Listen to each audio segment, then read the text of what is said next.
The crowned one. The crowned one. What's up, guys? How's it going? Glad to have you back here at the Crowned One. And I wanted to touch on a subject that has caught my attention for quite some time. I've been wanting to do this one for a while, and this is not exactly a new subject. This is rather an old subject that I'm seeing kind of being renewed, and that is the concept of advertisements in gaming, or what we've come to know as Advergaming. So let's get into it. And if you guys are enjoying the content, don't forget to like, comment, subscribe, hit that notification bell for the latest updates on the latest uploads for the latest content.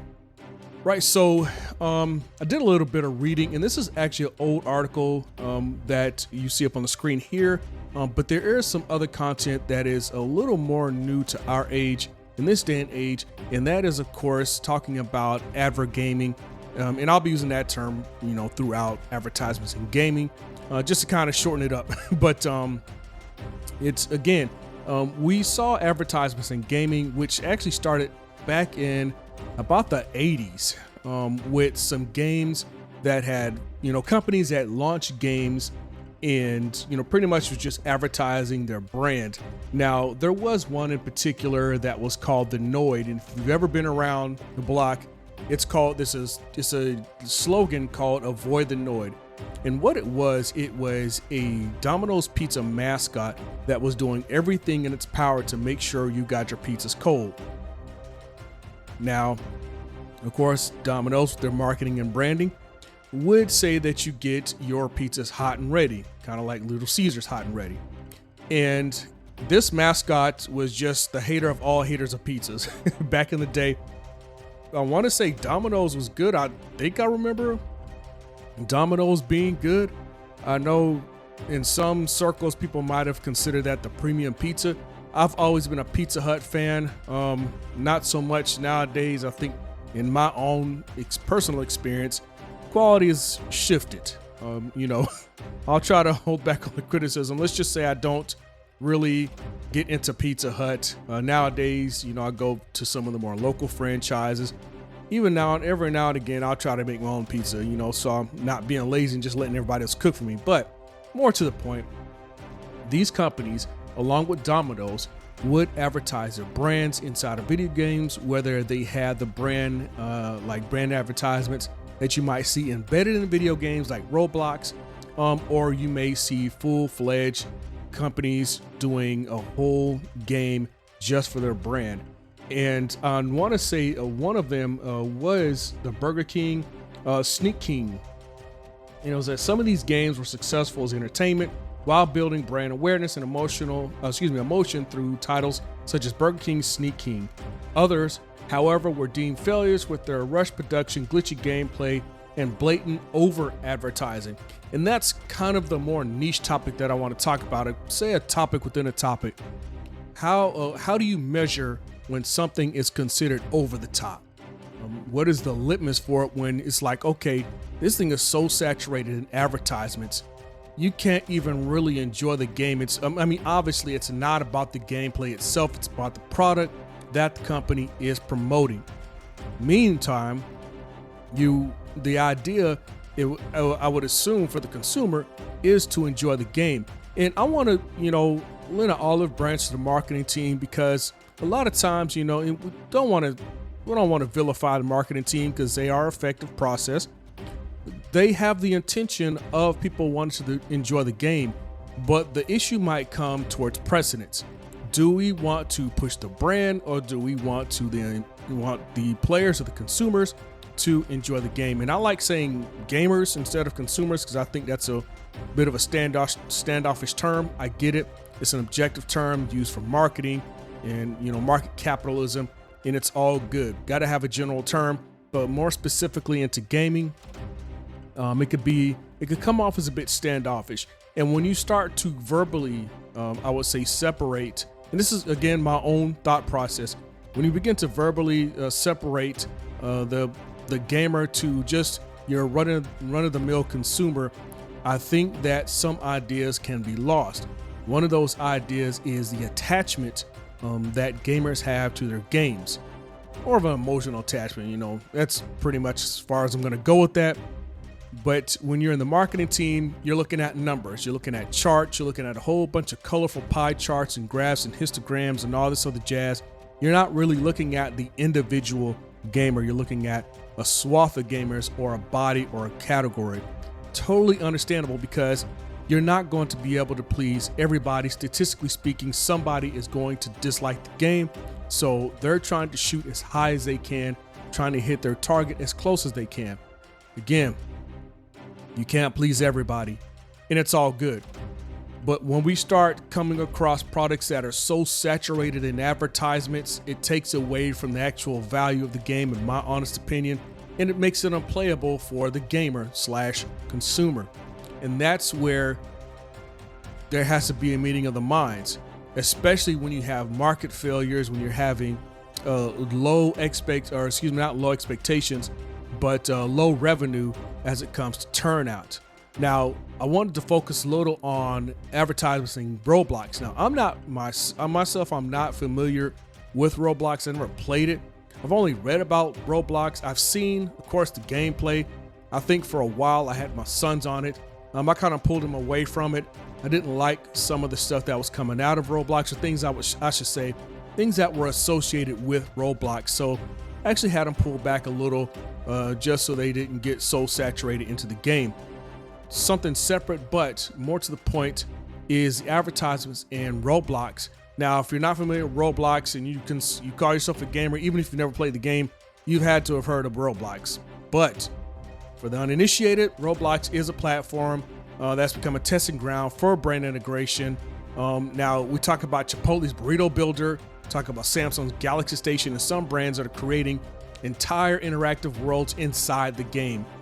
Roblox is in, I'm trying to remember what it is. It's like, I think it's in the name. You build blocks, or robot blocks. Like I said, guys, it's been a while. I just know it's a game that kids play, and there's some unfortunate associations latched onto Roblox. Again, not vilifying Roblox in and of itself, just the association towards it. Now, within Roblox, there was actually some video billboards back in May of 2024, and rewarded video ads where users can watch short promos in exchange for in-game currency. Big names like Walmart and Elf are already on board with this type of advertisement in gamings. And one of them was quoting saying, for some reason, it's a seamless blend of play promotion. For others, it raises questions about where the line between gaming and ad really is, especially for younger audiences. And there actually was, and I don't want to jump ahead of myself, there was a regulation that came out, I want to say in the early 90s. Here, let me jump to my article real quick. So let's see so here, the U.S. Children's Act of 1990 leaped into the nowhere near as regulated world of video games, says advertising strategy. Okay, so let me stop at the start of the beginning, because I kind of jumped in the middle here. It said, I must confess I missed the branded video game cash in the 90s. Between 90 and 98, snack brands who had their advertising wings clipped by the U.S. Children's Act of 1990 leaped into the nowhere near as regulated world of video games. So it says advertising strategist and video game expert James Wheatley. So this is back when the video game advertisement was not heavily regulated, and that's when marketers just kind of shifted. So you do see the migration of advertisements, and they start to look at gaming.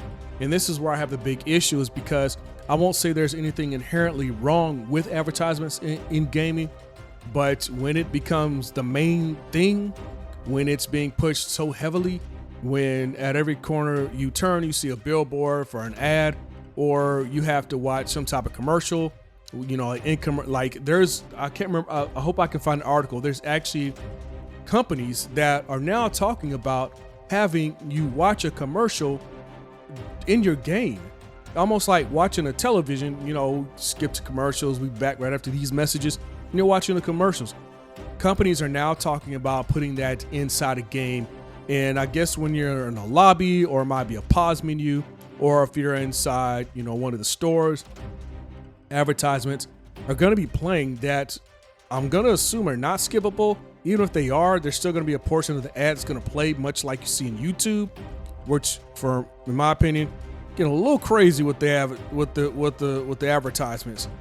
You know, I'm really, holding out on subscribing so I can stop seeing those endless commercials, but I don't want to pay for streaming on YouTube. Oh my goodness. Yeah. Getting a little crazy with some of these commercials. Of course, with the age of streaming being onboarded years ago, especially when, C19 hit, streaming became real popular where people were kind of just, they were forced to stay in, well, not forced, but compelled by regulation to remain at home. And of course, people who, look for other ways of entertainment swat from the movie theater, from the box office to streaming service. Again, streaming service is nothing new, but again, people just kind of went to that area, and then now with that migration, you see the market migration of advertisements and streaming services. Disney has it, Netflix has it, Amazon has it. We all know about this stuff. But it seems like now they're just kind of just following us everywhere. Even to the tune when you pause a video on YouTube, an ad pops up with a QR code. Now that's nothing new again, but it just seems like it's just kind of like there's a huge oversaturation again. The question comes to, whether or not you determine what is oversaturation. When is enough? When you say, okay, let's hit the pause button. Of course, they're out to make money. There's people, not saying all advertisements are bad. In my opinion, sometimes it can become a bit of a nuisance, especially when you're in the midst of gameplay and you have to watch an ad. That's something I don't want to see. And if you really want to tank your gaming company by agreeing to allowing ads to play inside your video game, that's probably going to do it. And there's already, as I've reported, already a struggle within AAA games, producing good product and making good sales. Allowing advertisements into the game almost feels like a bit of a cash grab because they're trying to meet a certain bracket or financial bracket. I could even see, again, my own perception, companies subscribing to advertisements in games just so they can compensate for any potential losses that a lot of companies like Ubisoft have sustained because of the underperforming sales. I just don't. I mean, if you ask me holistically, how do I feel about it overall? I don't care for advertisements in games. And again, I'm not ready to vilify it. I just don't want to see it, especially when I'm going on Twitch and I'm trying to watch somebody do some gameplay and they're playing like a 2-minute commercial. I think it's like 2 minutes. Some of them don't last that long. I guess depends on what time of the day you watch them, or how long you've been watching, or what Twitcher you're trying to watch. That's my kind of my 2 cents about it. I really, I just don't want to see it, man. It's kind of a nuisance. Especially, I would even go into Call of Duty. And I know I've been doing a few articles, feels like I'm picking on Call of Duty, but we all know that's kind of like one of the most popular games that's out there.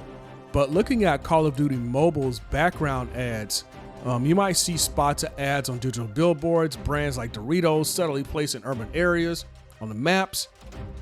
These aren't pop-ups or breaks, but they do hint at how even fast-paced shooters might even open up to monetization through real-world brands. So when you're walking down the street, you might see a billboard, hey, Doritos. It has been seen before. Again, these are not new concepts, but you're starting. I would assume, or from my own perception, I'm starting to see an increase in advertisements again to the tune, quite possibly putting commercials during gameplay and making you watch them. So not only are you paying for a product that you purchased with your own monies, you're now pretty much paying for a commercial.